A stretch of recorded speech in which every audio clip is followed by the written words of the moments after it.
What is up, friends? Welcome back for another hopefully insane episode of Fargo. That season premiere was just wild from start to finish. Never even had a moment to breathe throughout it all. I feel like they introduced so many characters, so many just wild events happened, whether it was people dying left and right, a potential UFO showing up, I don't know how that's gonna relate, or just the fact that we see it's connected to Lou from season 1, obviously much younger, and we started that episode with some references to Sioux Falls. I don't know if that was just a fun connection to the first season, obviously we mentioned that a couple times there, or if we're actually going to bring that up more and more and potentially see how Lou was involved in it all, or how Betsy ended up dying or leaving or something. Obviously something happens to her between now and the events of season 1, and so it was just overall a crazy episode. Instantly has me hooked again to these new characters and everything, and so hopefully you guys enjoy watching along with me for this next episode. So without further ado, let's hop into episode 2.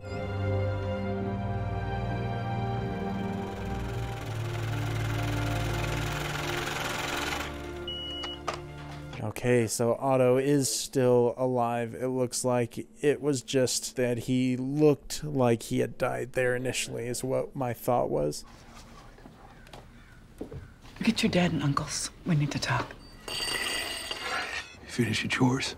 Yes, sir. I've been helping Grandma with the bank. Oh, so that's his dad. At least I'm guessing, because she did say and uncles. It also makes sense that his name is Bear because he has the biggest beard of all of them. Hung him by his thumbs for 6 days straight, so this is what we're doing. This is nothing. Is he listening to me? Cut off his ears. Oh, gross, dude. Oh my gosh. That is a freaking harsh dude right there. Just trying to have a conversation with him after doing that. Messed up. They're offering to buy the whole operation, then pay us to run it. Bottom line. Bottom line, very little changes on the ground. We may actually earn more, but instead of running it, we report to them. I don't know. That seems like a pretty freaking good deal financially. But if you're running a family business like this, you definitely take pride in your work and don't want to give that up easily. Your father's not in a lucid state. What are you saying? I'm saying your grandpa built this business, but he's no longer capable of running it. As new boss, I say we tell these Kansas City schwanzers to go to hell in the fast lane. Oh, wow. He is just jumping straight into the role. Dodd is taking charge. Boss can't be a woman. Who says? Mom's the one with ties to Winnipeg. History with Carter B. and the Selkirk crew. I vote for Grandma. We're not voting.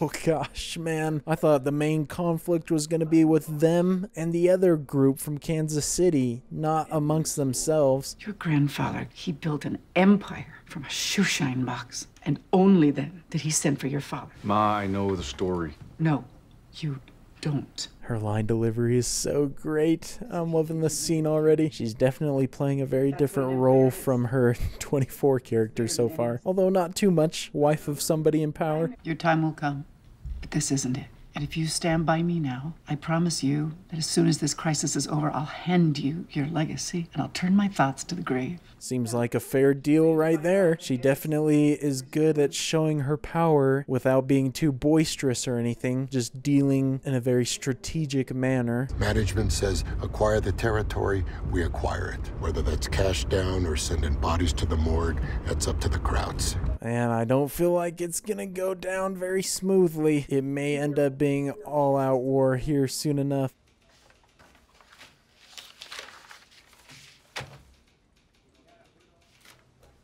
Oh, he actually got the shoe down from the tree that they were looking at before. Interesting. I wonder whose shoe that belongs to, because I don't think it was anybody that Rye was killing. Unless, is that his shoe, and somehow when he got hit by the car, it flung all the way up there? Sorry, Lieutenant called.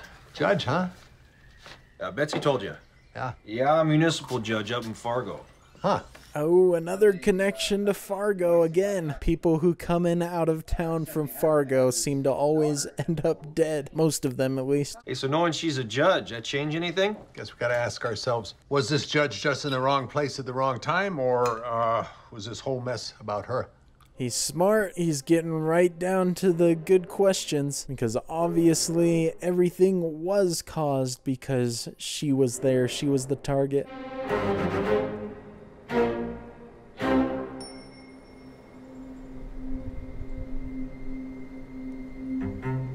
Oh man, what a fantastic camera move. They certainly still have a long way to go with cleaning up. And as far as the windshield goes, how the heck are they going to get that replaced without alerting some suspicion?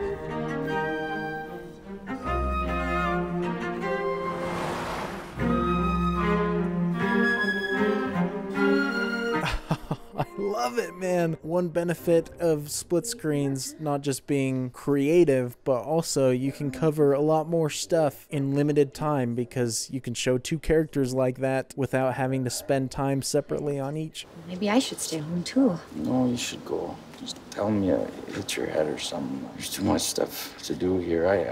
Cars gotta be cleaned, floors. He does not seem too happy about having to be dragged into all of this. But what's love if it's not helping bury a body for your partner? Are you with me? Good. Bear's thrown in with Mama. That's his loss. Oh gosh, dude. Are we gonna have an all-out war but within the family now? Or is he just trying to organize enough people to vote her off in a way? Got a hangover? No, it's just a migraine. You talked to Ed about the seminar next weekend. Got us a room at the South Nick Hotel. Well, interesting. Now we've gotten Ed and Peggy, so we've got their names, so I'll have to remember those. It's very interesting shots, though, what she was looking at. I'm not exactly sure if I was supposed to see something on her pants there. You know what gets locked up in castles? Princesses. Take the seminar. It'll give you a key to the castle. You don't know what happened to all the TP, do you? Had a case of TP in the back last week. Somebody took it. We've introduced another bit of drama there all of a sudden. I'm sure that's going to come back into play. They wouldn't throw it in there otherwise. We're not really open is the thing. Waiting for the new models to come in, so closed temporarily. That's okay. We're not really customers. Oh gosh, I would be terrified if I were this store salesman. Are they just trying to track down Rye right now, or do they have an issue with him too? Rye Gerhardt. How about you just tell us where he is? Seeing as he works for you and all. Well, isn't that what you told Big Jim sucks? Oh man, I absolutely love that camera move, just symbolizing the shift in power in the conversation. At least that's what I assume they're doing. If you've got a complaint, put it in writing. Last week, I bought one of those new automatic coffee makers. And the thing is, a real piece of so what do? Oh my gosh, dude, this is such a clever scene. I like the way that the villains in this so far seem to be like Malvo, where they don't really scare you by raising their voice or anything. Yours in peace and harmony, Mike Milligan. The judge. Go on. All I said was talk to her. Okay, there we go. We got another name, Mike Milligan. And now they're on to the judge as well, so we might have a confrontation here soon between them and the cops.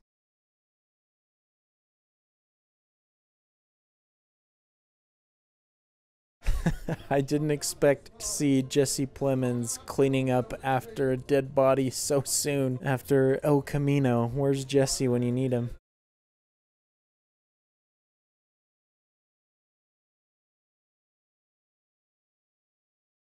Well, at least Ed seems to be sane enough to actually clean up the blood in his house, unlike Lester, who left it there almost the entire season.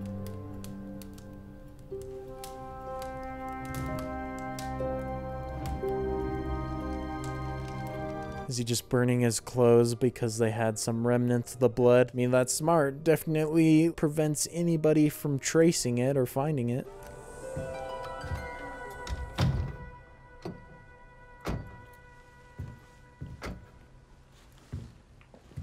I'm not a huge fan that the soundtrack just disappeared completely, though. Hopefully nothing bad happens right here, because I'm so used to that being a precursor to bad events in shows and movies when the soundtrack disappears.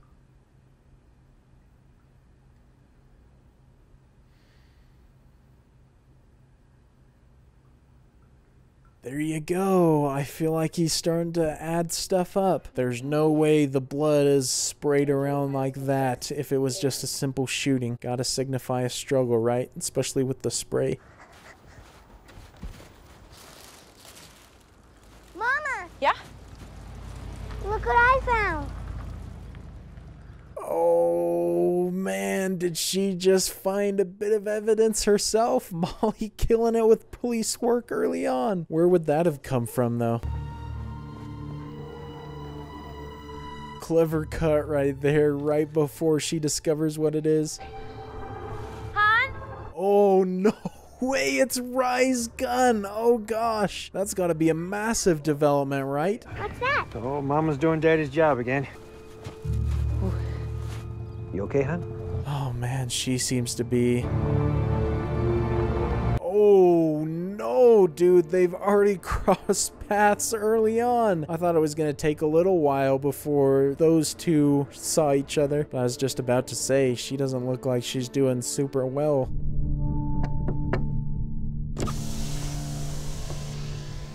Help you, officer? Sir, please roll up your window. Oh gosh, man, now he's run into the dad too. Please tell me nobody dies right here. This is gonna be another tense police pullover though, just like the first season. That's it.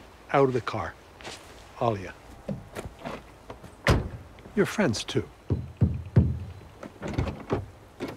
Oh gosh, dude, I'm so worried. That's a 3-on-1 if they decide to go up against him, and I'm sure they're armed. If I were to search you, would I find weapons? You have nothing to fear from us. Thought we'd stop for some waffles. You can imagine our surprise when we find the place closed and apparently the scene of a crime. I like this line delivery a lot from this guy, whoever's playing Mike. He's definitely unsettlingly calm. Now, unless there's some law been broken, I think it's time for us to be on our way. I promised the boys' wives I'd have them home for supper, and I am. Nothing else. Man of my word. I feel like he just needs to let him go, but I mean, we learned in the first season, if you let the bad guys go, they wreak havoc for a couple episodes. I'm going to radio ahead and make sure you make it out of state. If not, I'm going to put out a APB and have you boys rounded up, and then we'll talk again. You understand? I do. Oh gosh, man, such a tense scene because you just feel like something could happen at any point. And isn't that a minor miracle? That two men could stand on a lonely road in winter and talk calmly and rationally, while all around them, people were losing their mind. Oh, great dialogue right there. He's definitely got the creepiness factor similar to Malvo in a little bit of a way. At least this guy seems to be on his stuff though, because like he said, he's gonna put an APB out on him if they don't do what they said they were gonna do.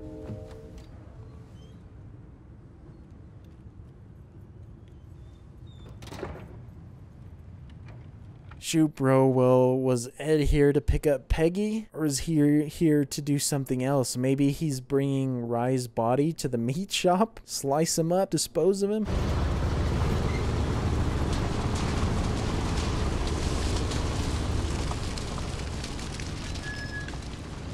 Oh, yep, he is going to the meat shop, it looks like. Well, just like Lester was surprising me with how ready he was to get involved with dead bodies and killing and everything, Ed is surprising me so far in the way he's handling disposing of Rye's body.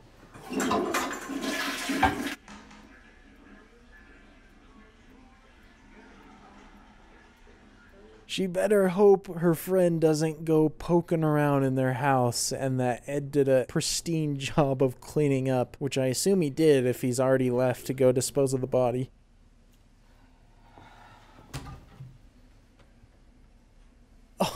Oh no, dude, all the towels are used up. And there's all the toilet paper. Don't tell me she's the one who stole it from her before when they were talking about it. I'm worried things are gonna get real bad for Peggy here in a sec. Jeez, what happened to your car? Oh, no, it's nothing. Just a dust-up. Ed had a few too many last night and hit a tree. He's fine, though. Dang it, bro. Somebody saw the windshield, and she seems like the type of person that is not gonna keep that to herself. Oh, it's nothing. I just bumped it is all. Thought you weren't in the car. You don't have to tell the truth. I'm not even mad about the TP. Next time, just ask, though. Or maybe that's what you like. Oh my gosh. I guess that's why the shot selection was interesting in the other scenes she has a thing for. Maybe it's not the worst person to see the broken windshield then. If she likes her, she's probably less likely to tell on her. Anything interesting on the car I called in? Those fellas were positively fascinating. Nothing actionable, though. So he's the one who called it in. Well, that's good then that he set it up. Now they're on the radar. At least these guys seem like they aren't taking any chances. They're being suspicious about everything. We had a guy on the boat, liked to smoke cigars for breakfast. So I'm on the wheel. This kid comes out, lights his stick, and then never even saw it coming. Shot him right through the cigar. Oof, man, that is some heavy stuff right there. I like to lose stories in the future, and I like them now, too. This German captain hung himself. 1945. Found him in a bunker during the mop-up. Face all purple. Eyes bugged out. They're just exchanging awful stories right now. Is it all relating to the case, though? I'm sure in some way. After WW2, we went 6 years without a murder here. And these days, well, sometimes wonder if you boys didn't bring that war home with you. Man, interesting line right there. I like that a lot. That's a pretty efficient statistic, though, for the town. If they didn't have a murder for 6 years.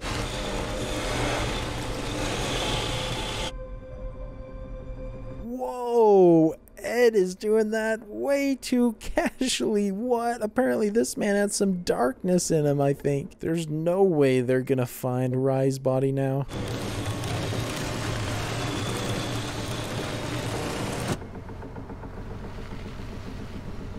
Oh no, he's driving by. He's gonna see his truck, isn't he? That's not gonna be enough to draw suspicion, is it?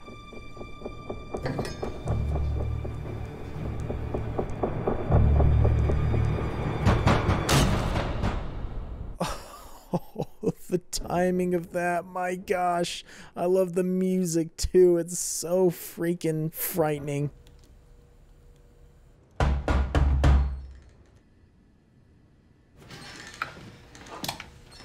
Oh my gosh, dude. Let's hope Ed is a good freaking liar and that he can keep Lou out of the back room. But then we did see one of the fingers roll under the door that he chopped. Hear what happened? At the Waffle Hut. Yeah. Real mess. The killer still at large? Yeah, we think so. Anyway, saw your light on. Oh my gosh. It's funny because Ed really has no reason to be super fearful because Rye is the prime suspect or the one who did all the damage. But if he tries to cover it up too much, maybe he's going to be viewed as the bad guy. Yeah, I think Betsy's coming in this week for a trim. Don't know why I know that. Oh my gosh, so many vantage points that Lou could see a body or body parts. This is a great scene right here. No, it's on the house. Oh, no, let me. No, I got it. Oh, I got it. There you go. Oh my gosh, dude, this is so stressful. He is so close to seeing the finger. You gonna get that? Yeah. Oh, he is making himself look so dang suspicious. This is wild. Ed is not making a great case for himself right now.